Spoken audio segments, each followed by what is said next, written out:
Halo, selamat datang kembali di channel United Identity, channelnya fans Manchester United yang selalu berpikir logis dan sistematis. Oke, jadi ini mungkin ada dua topik yang mungkin bisa berhubungan ya. Pertama, semalam itu Fabrizio Romano mengatakan bahwa saat ini Manchester United sedang menjajaki gitu loh, menjajaki kemungkinan untuk mendatangkan back kiri, sebenarnya back kiri, cuman dia bisa biasa juga jadi back tengah, yaitu Mario Hermoso. Jadi Mario Hermoso ini berkebangsaan Spanyol. Terakhir dia adalah pemain klub Atletico Madrid. Jadi dia dulu dari Spanyol, udah 5 tahun di Atletico Madrid, dan statusnya per 1 Juli 2024 adalah free agent atau bebas transfer, jadi without club nih. Nah, terus ini kan agak-agak random juga ya, tiba-tiba kok ada nama si Mario Hermoso ini gitu loh. Ini yang kadang-kadang menurut gue sih Ineos pinter juga dalam mencari pemain gitu.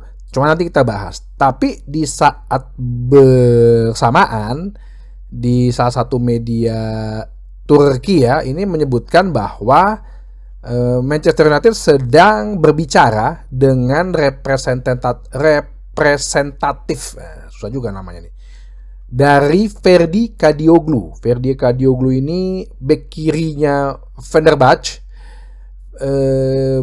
yang dimana saat ini kalau menurut Transfermarkt sih harganya 30 juta euro atau sekitar 24 juta pon lah ya.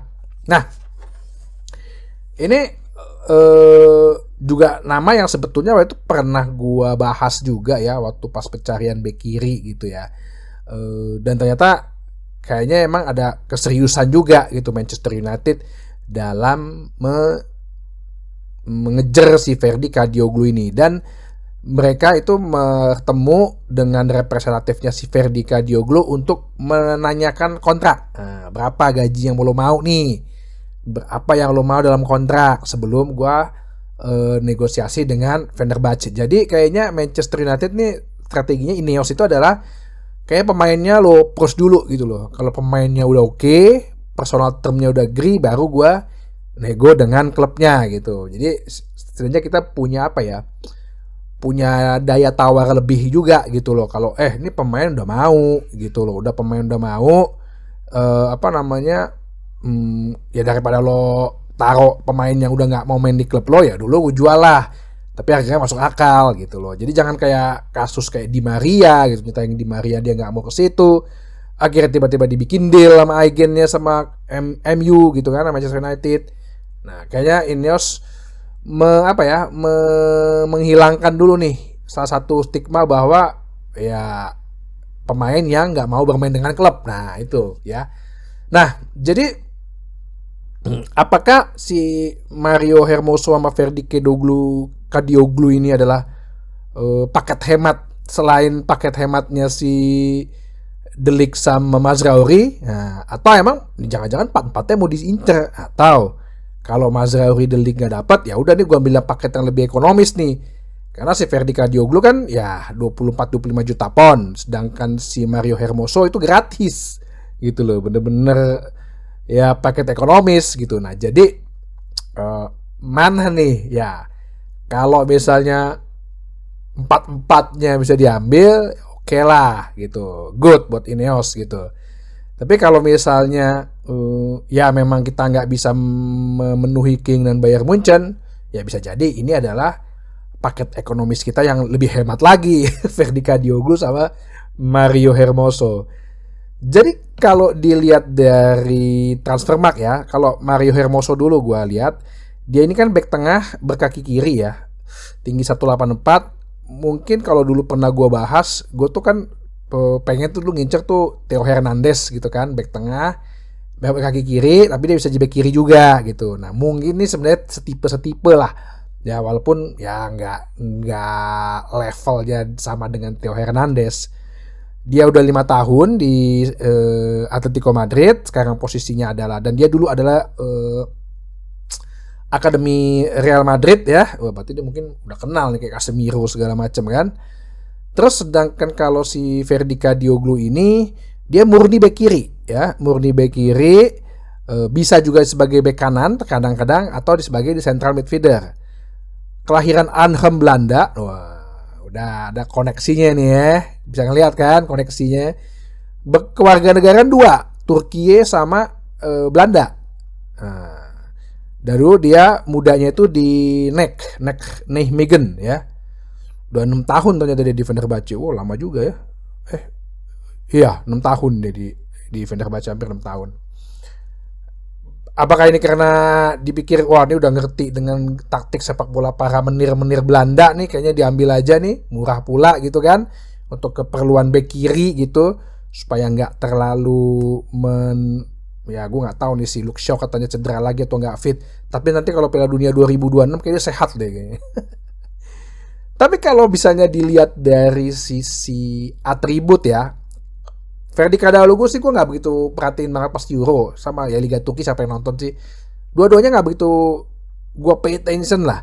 Tapi kalau dilihat dari, kita ngomong dari SofaScore ya, dari sisi atribut sih nggak ada dua-duanya nih ya, nggak ada sesuatu yang menonjol gitu. Hampir-hampir sama lah. Beda-beda jauh lah, paling beda-beda 1 poin, 2 poin, si Ferdi lebih dikit gitu ya.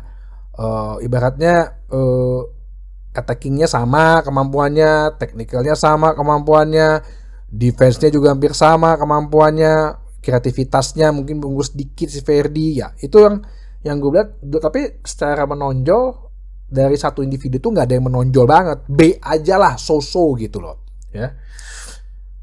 Terus gue coba telah lagi dari sisi heat map ya. Si Mario Hermoso ini memang dia ke kiri tapi lebih banyak agak ke tengah gitu, dan pergerakan dia banyak banget di sebelah kiri ke tengah tuh tebal banget gitu ya. Sama di daerah-daerah kotak penalti pertahanan sendiri, karena mungkin ya bisa jadi dia kalau jadi mainkan pola 3 back, atau dia memang biasa sering dipasang sama Simeone jadi back tengah kiri atau back yang lebih inverted. Nah mungkin ini tujuan mau didapatkan si Mario Hermoso selain karena gratis gitu. Kalau si Ferdi Kadyoglu ini memang dia banyak menyisir kiri gitu loh, menyisir sisi kiri tuh. Pernah juga di kanan karena dia bisa jadi back kanan, jadi dia banyak menyisir sisi kiri sampai ke daerah pertahanan lawan. Nah ini yang gue bilang kayaknya dia memang tipe fullback yang menyerang gitu loh. Nah ini yang bisa jadi salah satu salah satu pertimbangan lah untuk mengincar si Ferdi Kadyoglu ini. Kalau dari perbandingan atribut lain ya secara statistik nih ya, ngomong secara statistik ya, si gol si Ferdi Kadyoglu lebih pernah bikin gol, asisnya dia lebih bagus, expected goalsnya juga si Ferdi Kadyoglu lebih bagus. Terus secara bertahan, kalau clearance segala macam Mario Hermoso lebih bagus. Tackle ya beda setengah lah ya, banyakan si Ferdi Kadyoglu. Terus kemudian kalau bicara hal lain, ground duel itu bagusan si Kadyoglu ya, kan tip back. Aerial duels ya mungkin kayak bola-bola atas segala macam itu bagusan si Mario Hermoso. Possession loss si Ferdi lebih banyak, si Mario Hermoso lebih keep lah ya. Kalau masalah kartu, nah ini si Mario Hermoso 9 kartu kuningnya kemarin. Wah, ini tipe keras juga nih. Si Ferdi cuma 3. Jadi gimana? Diambil dua-duanya kah? Diambil salah satu kah? Atau diambil 4 bersamaan dengan Matthijs de Ligt dan Mazraoui? Wah. Ya duit kan 5,8 ya. Kalau ini cuma keluar sama si Hermoso ini gratis, penjualan Aaron Wan-Bissaka kemungkinan 18 juta pon jadi, berarti kita kan sebenarnya banyak keluar duitnya di De Ligt sama Mazraoui yang kabarnya kemarin ya gue beritakan dilakukan lagi penawaran gitu. Nah ini yang dibilang juga oleh Fabrizio Romano, sepertinya Manchester United dalam 3 minggu ke depan sisa akhir bursa transfer kayaknya akan sibuk banget. Bisa jadi sekitar 3 atau 4 pemain akan masuk gitu loh.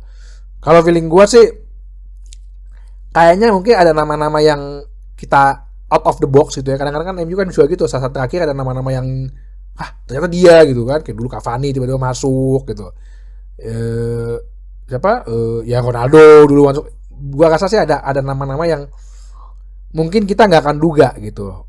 Ya bisa juga pemainnya langsung dikeluarin duit mahal gitu, bom gitu, siapa ya kita nggak tahu.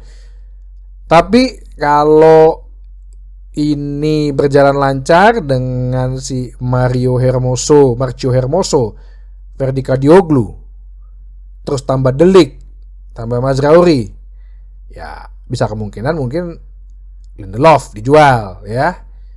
Tapi kalau misalnya mungkin 2 doang yang dapat atau Mazraoui sama De Ligt doang dan ini cuma nanya-nanya doang nih, ya gue rasa Lindelof sih kayaknya tetap stay di situ atau Maguire. Jadi menurut pendapat kalian gimana? Ambil 4 langsung, ambil 2 ini paket yang lebih ekonomis ya, atau paket ekonomis doang nih yang kita kejar dulu nih, fokusnya nih De Ligt sama Mazraoui ya kita lihat di Ineos gimana. Oke, sampai ketemu lagi di bahasan berikutnya di channel United Identity, channelnya fans Manchester United yang selalu berpikir logis dan sistematis. Terima kasih.